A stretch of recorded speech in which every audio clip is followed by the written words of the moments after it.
Bank of Canada governor made a stunning admission in an exclusive interview with BNN Wednesday. Joining us with all the details is BNN's Jameson Berkow.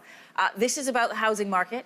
You are the first person I thought of when I heard of this announcement. So I'm so glad that we get to talk to you. And just to let our viewers in, you've now lost 11 bids on a house. I have lost 11 bids. We are keeping track here. We're keeping a stiff upper lip, though. We're looking to number 12. But Stephen Poloz, in an interview with our own Greg Bunnell, essentially saying that to me and all the other aspiring homeowners in the Toronto area and all across the country in the hot housing markets, all from coast to coast to coast, he's powerless to help. He made this argument that even if interest rates, because everyone's saying if you just increase a quarter of a percentage point, then people might remember the fact that their mortgages can go up or that house prices can go down, because there's this mentality right now that everything's just going to keep on going up forever. So the response he gave was truly remarkable, that with speculation in the market, if he were to even increase interest rates by, say, 5%, which some would call a catastrophic Sure, for increase, a lot of people it would be. It would absolutely be. He thinks that would have absolutely no effect on speculators because they're looking at returns for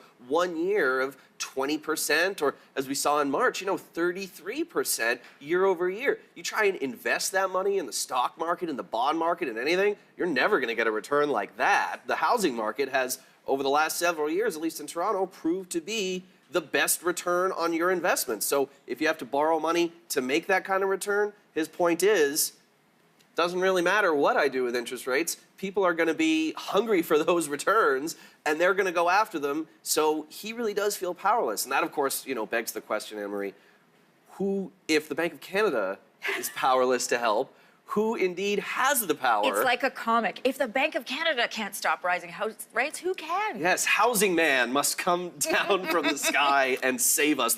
But it's got down to that point, hasn't it, where we almost are living this comic book fairy tale, but in reality, it's actually happening. So that's what we're devoting considerable resources to at BNN, trying to find answers, Anne-Marie, to what can be done at this point. And there are several other remarkable points that Stephen Poloz makes, and I would urge your viewers to check out bnn.ca to see the full interview. It really is quite a candid conversation.